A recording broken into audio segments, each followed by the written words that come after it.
Anyway, so this is the final story of Fata Morgana so far, at least the final door anyway. So, set on a pot, set it on, and also pour water into it. Gather the pieces thereof into it, even every good piece, the thigh and the shoulder. Fill it with the choice bones. Take the choice the flock and burn also the bones under it, and make it boil well, and let them see the bones of it therein. Thus saith the Lord, woe to the bloody city, to the pot whose scum is therein, and whose scum is not gone out of it. Bring it out piece by piece. Let no lot fall upon it. Alright. Someone's doing some kind of weird ritual. Oh, and the white haired girl is, I assume, running. Where is she? Where did she go? She came down this way, I'm sure of it. Find her! Find her! And burn her! Burn the witch! Burn the witch! Burn the witch! Burn the witch! Burn the witch! Burn her, burn her, burn her, burn her, burn her, burn her, burn her. Okay, so, this is probably way back, way in the past. I assume everyone thinks the white-haired girl's a witch, and they're doing a witch hunt. Kind of like Salem, I guess. But then, I'm trying to think, like, 1099, again, it's really hard for me to remember or, like, visualize historical eras. 1099, is that, like... That's around before the medieval age, right? I could be wrong, I'm not sure entirely. But, you know, it's pretty early in human civilization. I think after the Roman Empire, I think. It's after the Roman Empire, but before the medieval era, right? I could be wrong. Anyway. Then I will leave thee upon the land, I will cast thee forth upon the open field. I will cause all the fowls of the heaven to remain upon thee. And I will fill the beasts of the whole earth with thee. And I will lay thy flesh upon the mountains, and fill the valleys with thy height. I will also water with thy blood the land wherein thou swimmest even to the mountains, and the rivers shall be full of thee. And when I shall put thee out, I will cover the heaven, and make the stars thereof dark. I will cover the sun with a cloud, and the moon shall not give her light. All the bright lights of heaven will I make dark over thee, and set darkness upon thy land. I seem to have lost them. Now, where am I? Where should I go from here? What am I to do? Darkness spreads as far as the eye can see. Not a ray of light shines upon me. All that strokes my cheek are tendrils of darkness. Every passing day, every fading hour, my world is engulfed in ebony. There exists no kindness in the shadow, only solitude. I've lost track of how long I've been on the run, wandering aimlessly, lost until I arrive at this dark forest. I no longer have anywhere to go. O Father who art out in heaven, I kneel to thee within my heart, and ask of thee thy blessing. O Father who art in heaven, I ask of thee to shine thy light upon me and show me the way. Please, have mercy upon my soul. O Father who art in heaven, I do love thee dearly, hallowed be thy name. Please show me the way. I may be shunned and persecuted, I may have no place to go, but nevertheless I am unable to give up on life, to cast aside my hope.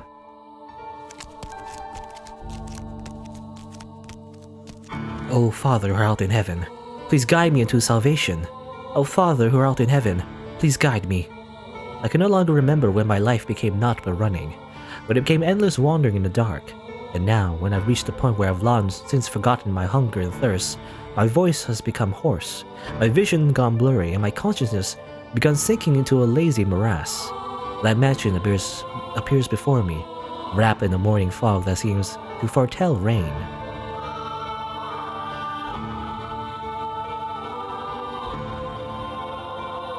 Okay. A little animation there. She looks up, I guess. Much shorter hair again. I remember when she has shorter hair in the story involving the beasts, but I guess over here she has shorter hair too. Oh my. The mansion comes into view like the world fading in after a dream. It doesn't appear as though anyone lives here. All the windows are either boarded up or shuttered, as if it's long since been abandoned. A tower which seems out of place in a personal residence stands tall beside the mansion. The whole building seems as though it could disappear with the fog. It has an unwelcoming presence, freezing me in my tracks. However, if this is where you have led me, then I shall follow your guidance. Having nowhere else to go, this mansion is my only salvation, the light that guides my way. And so I must have faith that no matter what I find, whether spirits or wild beasts dwell within these walls, that this is where I will find peace.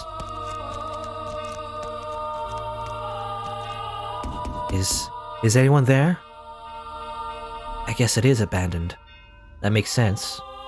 It would be more unusual for someone to be living in a house so deep in the woods, so far from civilization, like it's been forgotten to time. You know, now what I wonder, by the way, is where we are right now. Because we've seen in the story that, I think that's how it works, that the mansion has been, like, moving around. Unless I'm mistaken about the third story, because the story with Jacobo mentioned the New World, which is basically America, right? I assume they were in America, unless he was somehow in Europe, in his mansion, but like, no, that doesn't make sense, because then you have to like cross the sea, you know, in order to visit the factories and also the railroads. So no, definitely it was in America, it seems. So yeah. So in every place, in every single story, the mansion has always been in a different country, it seems. So I wonder where this is, you know? It would be more unusual for, living someone in so far from civilization, so random time. I can't imagine anyone spending their days here. I place my hand on the front door. What if I can't get in? I very much doubt I'll find anywhere else to stay wandering around through the woods. If the door doesn't open, then I'll die out here in the forest.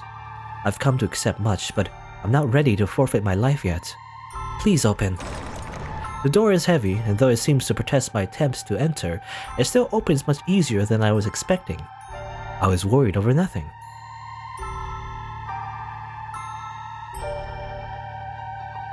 Looking in, I get the strangest impression light is being swallowed up into the mansion's depths. Rather than going inside, it feels as though I am about to step outside the boundaries of this world. When I close the door, it's so dark I can't even tell where I'm walking. I wonder if the windows are open. Though I managed to fumble my way over to the window, it's tightly shuttered and the shutters are caked with rust. I'm probably not getting it open without a fight. If only I had some source of light. I can't even see my hand waving in front of my face.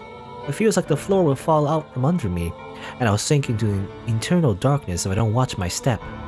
Fighting back that fear, I slowly walk forward, tracing the wall with my hand. There's a door at the end of a long corridor. I pull it open, and a wisp of bone-chilling air brushes past me. It's too dark to see anything, but I can feel something different present in this area than the rest of this house. Uneasiness grips me. Is anybody here? My voice simply disappears into the void. No response.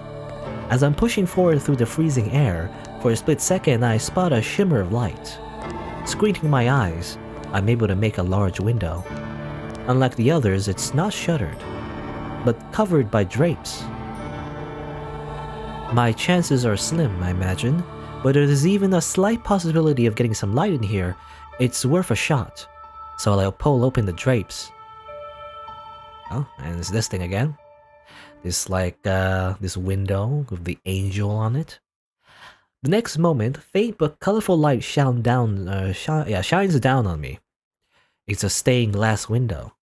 From beyond the glass, I can hear the subtle pitter-patter of rain. I guess it finally started. The different colors of light blend into a milky white, dim but wondrous. It's gorgeous. Why would someone cover this up? It's beautiful. With a little more light, it'd be... Please do not touch the drapes. Okay, who's this? Or the windows? Suddenly I hear a voice. I can sense someone else in the room. The man's voice is emotionless, neither deep nor high. Okay. How would he sound like? Neither deep or high. Before long, he comes into view, illuminated by a dull orange candlelight. Oh, is it Michel? Yeah, it's this guy. I saw him before. Like, very briefly. I'm sorry for coming in uninvited, but I did announce myself. The man stands there, practically blending in with the darkness. I was gonna say shadows? Well, that sort of works too. Has he been there the whole time? He's staring straight at me. His gaze wavers slightly, but not enough for me to read anything in it. The candle in his hand and the light from the stained glass window are the only illumination in the room, neither of which are particularly bright. As a result, his outline is faint and blurred. It gives off the impression that he might vanish entirely between blinks. My apologies. I assume the house was abandoned. I suspect you would have preferred it to be abandoned. Not at all. Is this, do you live in this mansion? Yes, I have for a very long time. I thought I had barred the front door, but it would seem I left it open. What brings you here? If you're lost, I'm happy to give you directions. There's a village west of here. It should take you maybe half a day on foot. If you're in need of money, help yourself to some of the furniture. Oh, that's funny. He said the same thing, actually, last time we saw him in the story. Trade it for food in the village, then make your way to a larger town. Please, allow me to stay here. Could you repeat that? I cannot go to the village. No, I cannot go anywhere. I'm no longer able to freely return to any town. I'm being hunted. You seem rather young to be a sinner. So you have transgressed. I'm neither a thief nor an adulterer. If I bear any sin, then it has been with me since birth. I will do everything I can to stay out of your way. I simply ask that you grant me shelter until all blows over. If you wish to know of my transgression, I will tell you. So please, do not throw me out. I see. And do you ask this of me aware of how people refer to this mansion? Pardon? It is said that a witch once lived in this house. And not just any witch, a cursed witch. This house has been tainted by a seething hatred, and all who dwell within it meet their demise. But you live here, don't you? Like her, I too am cursed. Huh? What kind of curse? The one thing I can tell you is that your life is in danger if you get involved with me. Should you approach my curse, I am likely to take your life. You'll kill me? Yes, so you do not belong here. To live with me in this mansion is to sentence yourself to death. No matter what path I choose, I very much doubt I have a future. And if that's the case, then I shall live how I want. I don't care what people say about you, or this mansion. I wish to stay here. You might think I'm rather strange, but my heart tells me that I must stay here. As always, by the way, there's a theme here. With all the stories, it's always fated that she ends up in a mansion somehow. The white-haired girl. We also saw another character, technically, that came here by the name of Giselle, I think? Is it the same person? Maybe it was Giselle, but I don't know. Is the white-haired girl's name just Giselle? Is that what it is? Or maybe it's someone else, I'm not sure. But there was like a very similar conversation that this Michelle person had when someone came to his mansion once again. But the white-haired girl, that I must stay here, that I was guided here. And hearing what you have to say only reinforces that. What are you scheming? I'm not scheming anything. I'm simply tired of running. So if your curse is going to kill me, then perhaps that's for the best. At the very least, you won't be hunting me. You won't try to flay me, or tear off my bones, or rather tear off my arms, or rip the flesh from my bones. And that's enough for me. If you have committed no sin, then why do they hunt you so fervently? I'm accused of being a witch. Well, you've come to the right place. You know, it's the witch's mansion. In fact, maybe you're the witch, and you've come back or something, you know? Wouldn't that be a twist? Master, please wake up. Return to me. Yeah, have you come to, Master? I apologize for sending you through the door without warning. It must have given you quite the scare. But I beg your forgiveness. I heard a terrible screaming from down the stairs and I panicked. You say you saw the white-haired girl? I see. So you made it into the world beyond the door before me. I am deeply relieved that I was able to take your hand before losing sight of you. I presume you've already grown familiar with the atmosphere of this time period, Master. If you have seen her, as you said, then you should have a basic grasp of the situation. She was a very misfortunate girl in this era, accused of being a witch, abused and persecuted. Her life was in constant danger. It was again her appearance that brought this upon her. That snow white hair and those ruby red eyes clearly differentiated her from everyone else. Oh, and I apologize. I neglected to mention that this door is unique. As for what sets it apart, that will be made clear as we proceed, though one difference is in the time period. The tales I've shown you began with that of the beautiful flaxen-haired family, followed by the tale of the bloodthirsty beast, and then the tale of steel and ambition, proceeding in chronological order. However, the door we've just entered takes us to the period now known as the Middle Ages, long before the other three tales. Okay, so it is just the Middle Ages. Okay, I thought it was before. I thought I guess I'm getting my years mixed up because I thought the 1200s was the Middle Ages. During that time, or maybe that was after. I don't know. I'm not very good at history. Yes, that is correct. This is where it all began. The mansion's curse, the truth of the witch, and your identity. All of this should be made known. Okay. Well, I mean, though that's pretty big, plot-wise.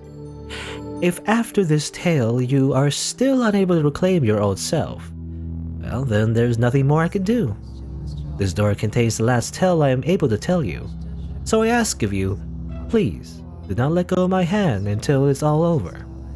Now then, let us begin a beautiful tragic love story of two solitary souls trapped in a mansion of darkness. Another tragic love story once again. In that era, the mansion was a dungeon draped in darkness.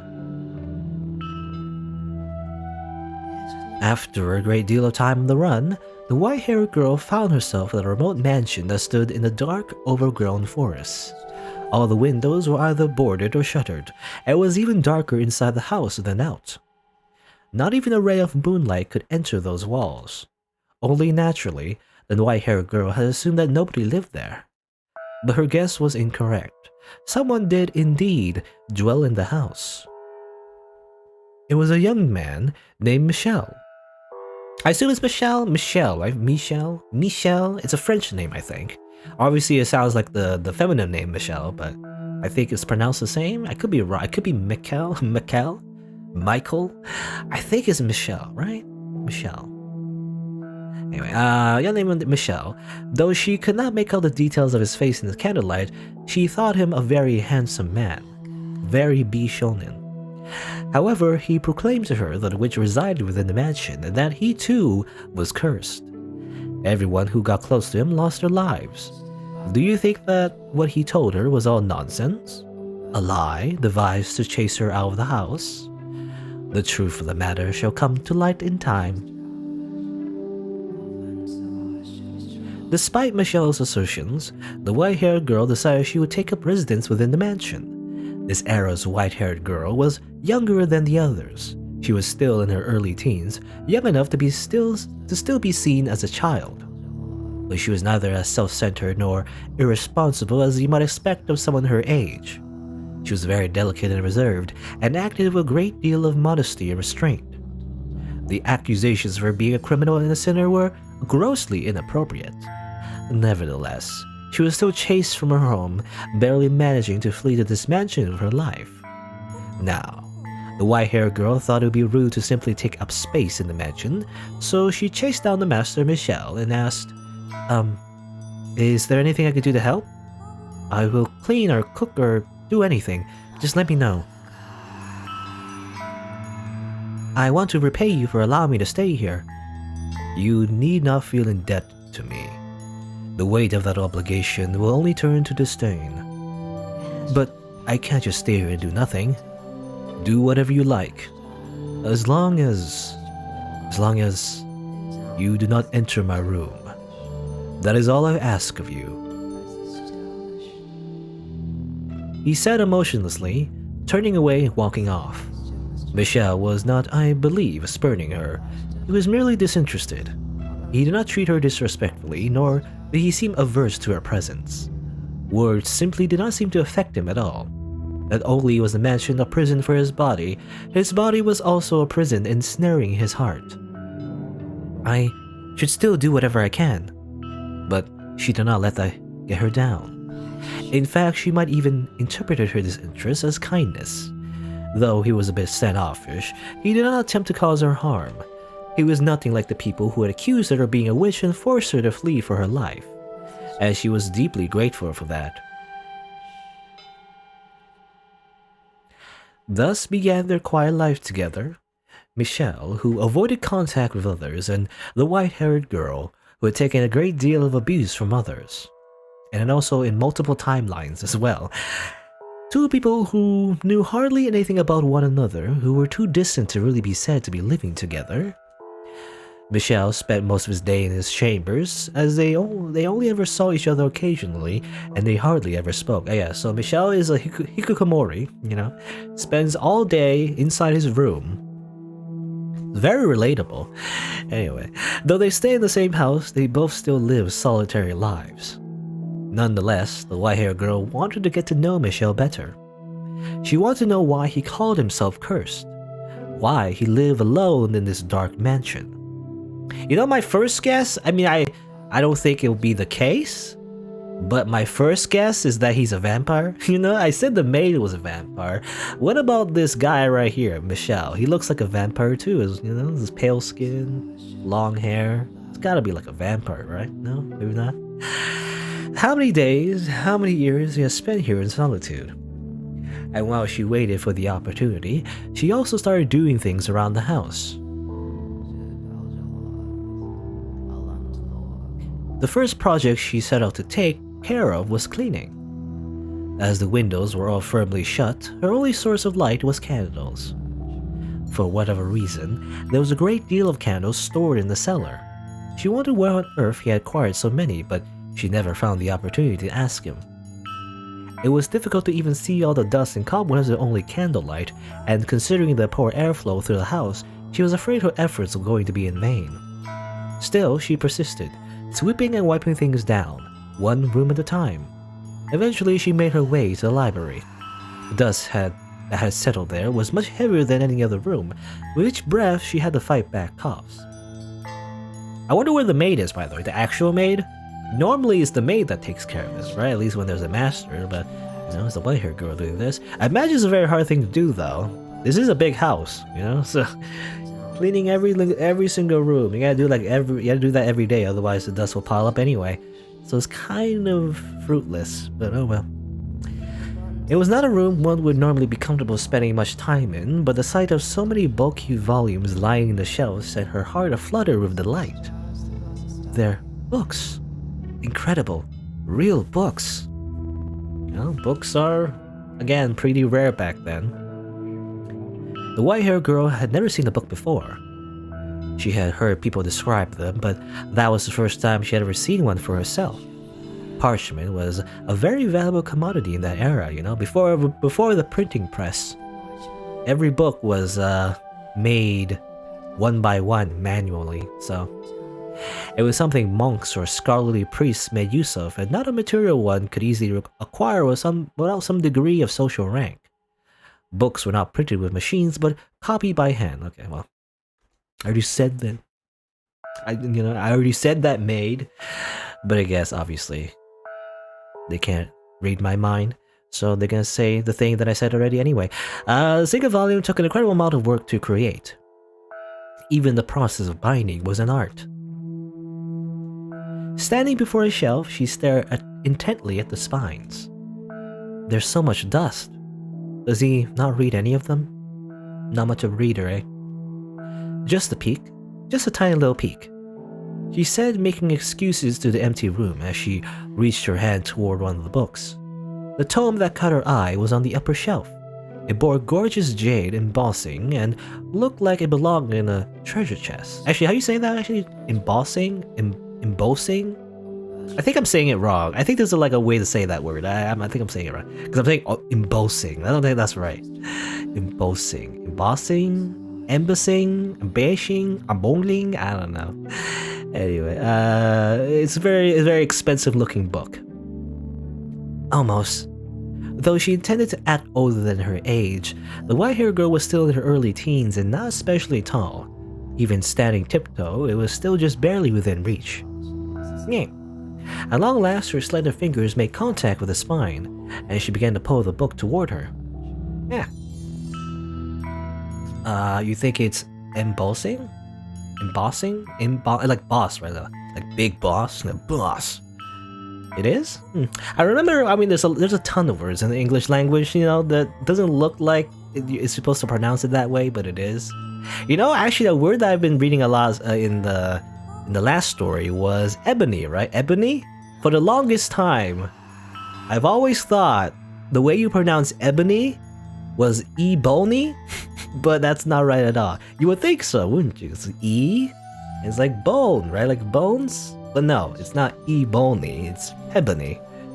But for the longest time, I never knew that. So that's why I'm so paranoid, right? About how it's like some words I think I'm saying it wrong. It's the first time I'm actually saying it out loud. You know, it's the difference between like reading it and also actually saying it. Just for some reason it's different. I don't know. It's weird. The library had sat abandoned for some time, causing the covers to stick together. So when she attempted to pull one out, several others tilted with it. And then almost all the books on the shelf came avalanching down onto her. Ow! The white-haired girl groaned, buried under a mountain of parchment. She hoped she had not damaged any of her host's valuable collection, but the mess was enough of a setback already in her attempt to express her gratitude. Looking around, she saw one volume that was almost torn in half. She did not know whether it was in that condition before or if it had happened in the fall, but nonetheless she felt horribly guilty. Sitting there, unable to get back to her feet, tears began to well up in her eyes. And suddenly a shadow fell over the dejected girl. It took a book in his hand and returned it to the shelf. For a brief moment, the shadow's hand reached hesitantly toward the white-haired girl, then changed course toward another book. Okay, Michelle is where he saw everything. It was Michelle. There was a hint of perplexity in his otherwise emotionless eyes. Perhaps he had heard the noise and come to see what had caused it. I'm so sorry. Your books. What were you doing? I'm sorry. I wasn't trying to make a mess. I didn't mean to damage such precious books. There's no need to panic. I'm sorry. You make it sound as though I'm admonishing you. What? Do you want to read a book? I do, but that's not what I originally came here to clean. Clean. Yes, I felt guilty simply being idle. I did say you could do as you please, but you have no responsibility to clean anything. I just ended up making a bigger mess anyway. What a clumsy waifu. A clumsy anime girl trope, I guess. I'm sorry. You needed to apologize. Okay. If you want to read, help yourself to any of the books. But I don't know how to read. I just thought the cover was pretty, so I wanted to hold it. You're free to use them however you wish. If looking at them is enough for you, by all means. These are all your books, aren't they? They are. That's incredible. You have so many. It must have taken you a long time to acquire them all. One per month. What? My family sends me one every month. Every month? The white-haired girl turned her gaze back towards the shelves, squinting her eyes and beginning to count. Let's count how old is he? Like how many books there are in each month and do some calculations. When she finished, she was in awe. There were in excess of 100 books in the shelves, which meant he had lived there in solitude for many years. She was at a loss for words. Their dull tomes, Dreadfully inoffensive and not even interesting enough to waste a few hours with. Decoration is all they're good for. I see. If you can put them to some use, then perhaps my having them won't be entirely meaningless anymore. I'm going to return to my room. Don't feel obligated to clean up. Just a minute. Was there something else? Could you tell me your name? I just realized I never asked for your name. Not knowing what to call you will make conversation awkward. You don't need my name to. I want to, though. Michelle. Michelle. Like the Archangel. Oh, is it Michelle or Michael? I don't know, I can't. If it's Michael, though, it would be like with an A, right? So it's not Michael, right? The name suits you quite well. It suits me. It does, although it's difficult to see you in the dark. You seem to be a very handsome man, befitting of your name. I beg to differ. Giving me his name is the highest form of mockery. I expect the real Archangel is probably rather annoyed by it. I don't know. I think it's a wonderful name. And you're... No, never mind. Oh, my name. My name is... Giselle. Okay. Okay. So it is her name. At least the name... that was mentioned before? Yeah, Michael. Michael has two... Does that? Yeah, two spellings? Michael with an A in both ways? I don't know. I imagine, well, a lot of English names are actually taken from the Bible, right? A lot of them are like Christian names or whatever, or like, what do you call them? Hebrew, I think? Well, I'm not really familiar with that. Anyway. But yeah, but her name really is Giselle. So that is, but for the longest time,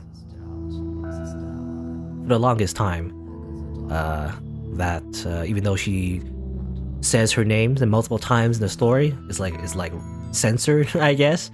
But now we actually learn it, I think, or maybe I don't know, unless it's a fake name, I'm not sure. But it's the same person that we saw in the cutscene before, when she came to the mansion. So it is the same person. Oh, thank goodness. For what? That I was able to get your name and talk to you for a little bit. We haven't seen much of each other since I first arrived, so I'm glad I got to hear your voice. So very glad. You gain nothing by speaking to me. You have no responsibility to do so, and there's no need for you to feel joy about it. I'm not pleased out of some sense of responsibility or necessity. It's just depressing not being able to have a conversation with someone living in the same house. You do not understand me at all. As I said on that first day, my curse will one day kill you. But I'm still alive, aren't I? You're welcome to believe I'm lying, or that I'm merely out of my mind. But it'll be too late when you realize the truth. I'll be fine, I'm sure. Don't worry about it. Even if I do die because of your curse, I promise I won't hold a grudge. You know, I won't turn into like a ghost that, you know, is haunt you or something. Could you possibly be keeping away from me out of concern? No, I simply have no interest in interacting with anyone. I would like to interact with you, if you don't mind, that is. As I told you, you have nothing to gain from that. I have nothing, not even words to give you. My body is but a shell. Even if I were not cursed, my presence would not cause you discomfort. I don't think that's true. I don't believe that there's anyone in this world with absolutely nothing. There's plenty inside you. You simply haven't noticed it, you know? There's plenty of like organs. There's like a heart, there's like a stomach, there's like a skeleton inside you. No. And not all of it will cause others pain either. If you truly believe those words, then you are a foolhardy girl. How can you trust someone you only just met? For that matter, how do you not resent everyone? Resent them? I can take a guess as to why the people call you a witch, and why you had to flee all the way to this mansion. Your white hair and red eyes, that abnormal, seemingly inhuman appearance drew their condemnation. and I can think of any number of reasons that they might have started treating you less than human. Perhaps people around you experienced misfortune, or perhaps there was a natural disaster, a famine, a plague, some kind of external phenomenon, and you were their scapegoat. Yes, you are by and large correct. Then, that would make me as unworthy of your trust as anyone else. I make no claim to having your interests in mind. Goodbye. If you don't mind, could you teach me how to read sometime? Did you listen to anything I said? I listened, yes. I have no intention of idolizing you. I don't expect you to do anything for me, and I don't wish to burden you in any way. I simply wish to be allowed to be at your side. It does not matter to me what kind of person you may be. That is all I want. I apologize for keeping you. Please consider it, if it's not too much trouble. Okay. You know, it really is like a classic anime thing, by the way. Or like, oh, you know, this like guy who's like, I have no friends, I hate everybody. And also, this girl that comes by is like, hey, let's hang out. And it's like, he's very frustrated because he's so edgy. But then the girl is like, no, I guess. Though I do wonder what the curse is, actually. What was the curse? He says the curse will slowly kill her somehow. I wonder how that happens. Again, I'm thinking vampire, maybe werewolf, but, well, it's not really. Well, the second story was kind of like a werewolf, but not really. And also in general. I mean, the game is pretty supernatural, I guess, but not super supernatural. You know, if that makes sense? Like, no one literally turns into a monster. At least yet, anyway. But as the master of the house, Michel, made his way out of the library, he appeared to be slightly rattled. Perhaps the white-haired girl's determination had ignited something in his chained heart. Perhaps it was something else. She stared toward the darkness into which Michel had disappeared. As she carefully wrapped her arms around the jade-embossed tome, a soft smile spreading across her lips. He's a decent man, I'm sure of it. We're alike, he and I. You know, we both have... Well, actually, I was going to say the white-haired girl has long hair, but she doesn't actually. We saw her silhouette, you know, near the beginning of the story. She actually has short hair. So, actually, they have different hairstyles. But he also does have white hair, though, you know, I think, right? White hair and everything. He's also kind of pale, so they kind of look the same, really.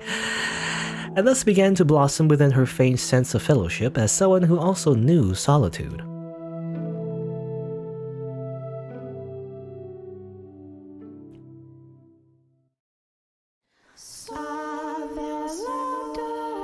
Oh yes, intermission music once again. There were the commercials would play in the anime. But no. It's been about a week since the white-haired girl had taken up residence in the mansion. Staying in that house deprived of light was, I imagine, a very claustrophobic experience. It's a pretty big house, right, though? You know, it was always mentioned to be like a mansion, so I imagine it's pretty big. To anyone blessed enough to have sunlight as a part of their everyday lives, it would have been unbearable. But for her, the mansion, with its prison walls and lack of either illumination or recreation, was the one place she could find respite. I always say respite, by the way. That's also another word. I always say respite. Respite is respite, I think. She and Michel continued to be distant, however. He spent most of his time in his chambers, which he explicitly told the white-haired girl to stay out of, leaving her unable to close that gap. Nonetheless, on the occasions that they crossed paths in the hallway, their eyes would meet, if but briefly. It was never for more than a few seconds. Whenever she saw him, she made a point of giving him a little smile. He never said anything, but still, where she had first arrived, he would not even met her gaze. He seemed to be taking more and more notice of her. One day, the white-haired girl stood in the cellar, a frown on her face. Well, this is troubling. I can't go down to the village, but if we don't do something soon... The cellar was where their food was stored, an assortment of non-perishables and dried food, smoked meats and cheeses. Nom, nom. Her daily meals were taken from their supplies there. However, the stockpile was beginning to grow quite small. Were she not on the run, she could have gone to the village to procure more. Or perhaps, were she a little tougher, she could have captured a wild animal for its meat. But master, you know a young delicate thing like her was hardly up to the task of hunting for food. How does he normally get his supplies, I wonder? From there, other questions about Michelle started rising in her mind. No matter how lifeless he seemed, surely he still had to eat, right? The white-haired girl nodded and made her way out of the cellar, intending to head for his bedchamber. But on her way there, she spotted him standing by the entrance, staring motionless at the door, lit by a single candle. He appeared to be waiting for something.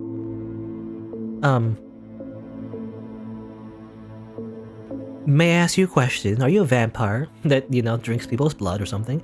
Well, in that case, then why would he have food in the cellar, though, I wonder? Then why would he have it in the first place? Anyway, go on. I was just down the cellar. I noticed we were running low on food. Do you normally go down to the village to restock? I haven't been outside in 10 years. I haven't been outside in 10 years. Then how do you... What if I told you I don't eat? Well, that's a very convenient ability, you know? I wish I had that ability. Wouldn't that be great? I feel like some people would miss it. Like, obviously, eating good food and everything, but I wouldn't mind. If I were just allowed to just not eat, I don't need to eat, I think that would be very convenient. That's a lot of time that you could be spending doing other things, I feel like. I don't know. Maybe it's just me. Maybe I'm the weirdo. I remember, actually, I keep mentioning this, but like, I distinctly remember a scene in Full Metal Alchemist, in the anime. If you didn't know, there's a character that's basically trapped in a suit of armor, I keep forgetting his name, though. It's been so long. I keep forgetting his name. Is it Edward, I think, or some name, whatever. But there was a discussion, in an episode about the fact that because his soul is stuck inside a suit of armor, he's practically immortal. And then one person says, "Wow, I said that's so great, since you're immortal, you can live forever, and you have to worry about, the necessities of being a human." But the character in that suit of armor said, like, well, that actually kind of sucks because I can't enjoy meals anymore, I can't enjoy like my childhood friends like cooking or whatever, it's like that sucks.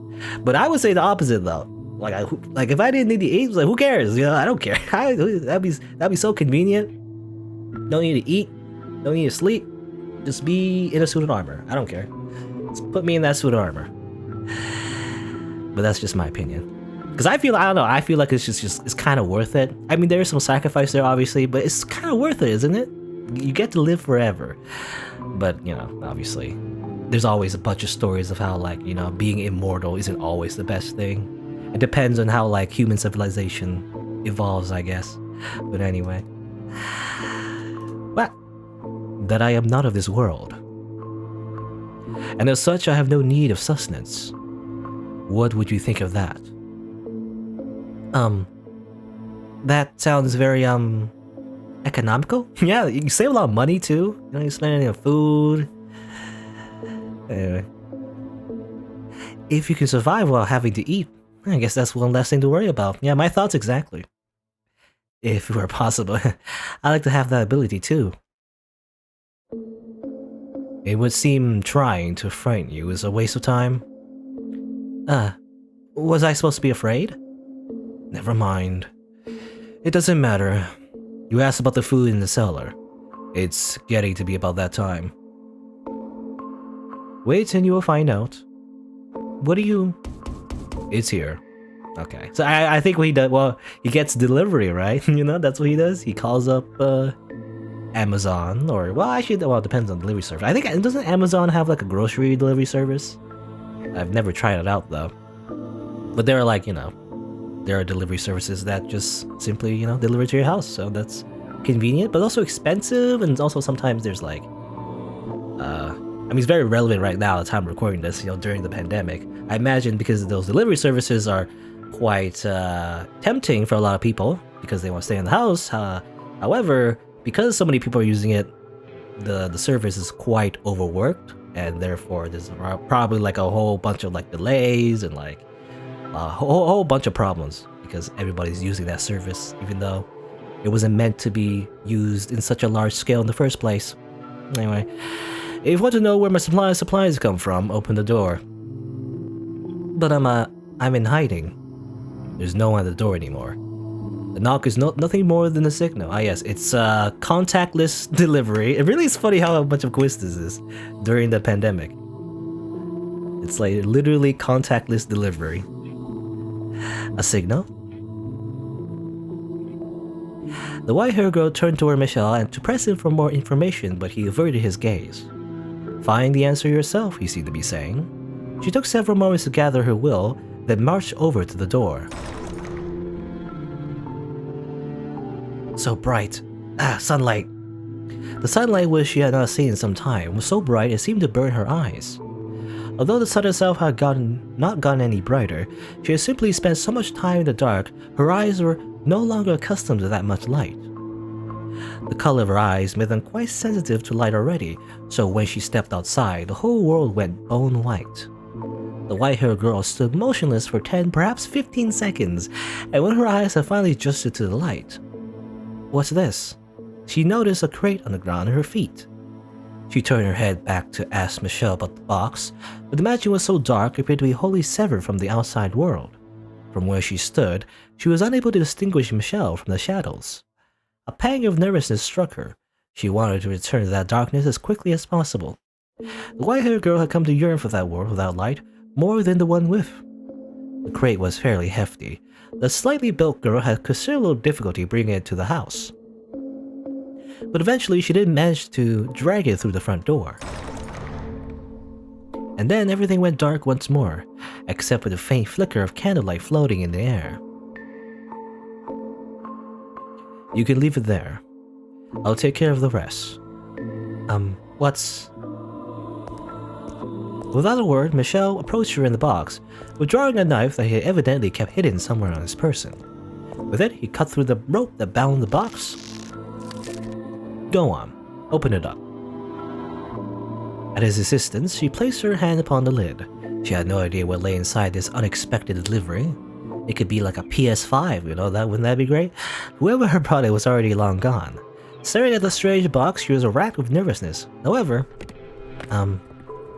what she had found when she pushed aside the lid was completely ordinary food. Well, there you go. I mean, I kind of already called it, but it's just groceries. It's just groceries, girl.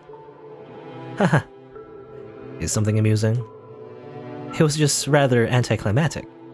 Here I was worried what might be inside. We were just talking about the supplies in the cellar. So we were. It completely slipped my mind. This should last us for some time. It's all preserved, just like what's in the cellar. But I don't understand. Who would deliver all this to you? There should be a book in there as well. What? Oh, there it is. In the library, he said, that his family sends him one book a month. Does that mean this box came from them? If so, then why did the person who delivered this leave without speaking to him? What happened between him and his family? Is he here because they want him here? Or perhaps he chose to be here? Take the book to the library, please. I will bring the rest of the supplies to the cellar. But it's a big box. I'm sure you could use some help carrying it. That won't be necessary. Take the book and go. But... Fine, then stay here. I'll take care of everything. Wait, hold on, please. What is it? You don't have to answer this if you don't want to, and, I'm not trying to pry, but I can't help but be curious. Say what you have to say, please. I was wondering if you could tell me why you live here in this mansion. Well, why did whoever delivered this box leave before you even opened the door? Well, you see, it's COVID-99. You know, we're in the year 1099, right? So the COVID-99 is happening right now. Well, you gotta make sure, get wear a mask. Could you perhaps be in prison here?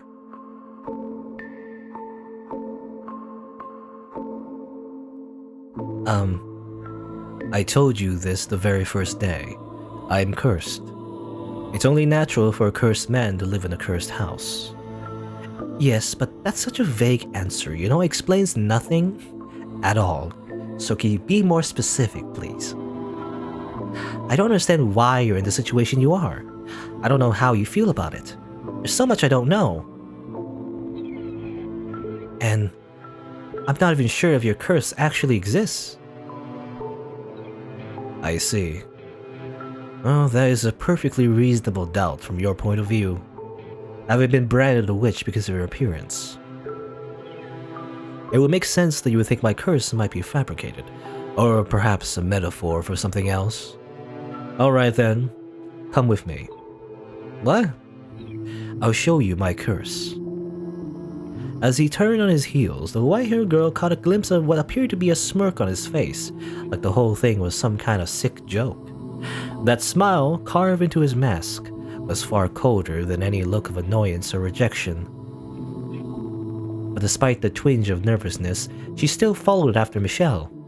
As much as he might have stood out in the crowd with such height and long hair, his presence was almost entirely eroded away by the darkness. She felt that she could simply fade away into nothingness at any moment.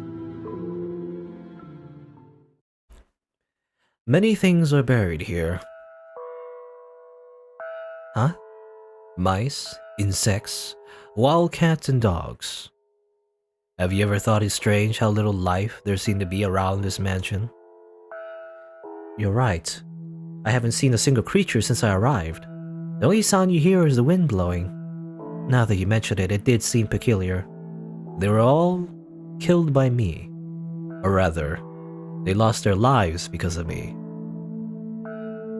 You have your answer now. A butterfly fluttered its way into the ruined garden, dancing up and down through the air. Michelle held a finger before himself, and the butterfly, mistaking it for a branch, drifted down upon it to rest its wings.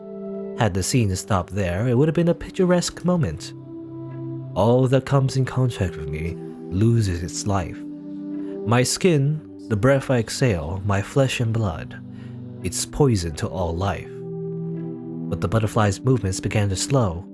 It spread its wings in one last futile attempt to fight gravity, and then without warning, it shriveled up into a dry husk.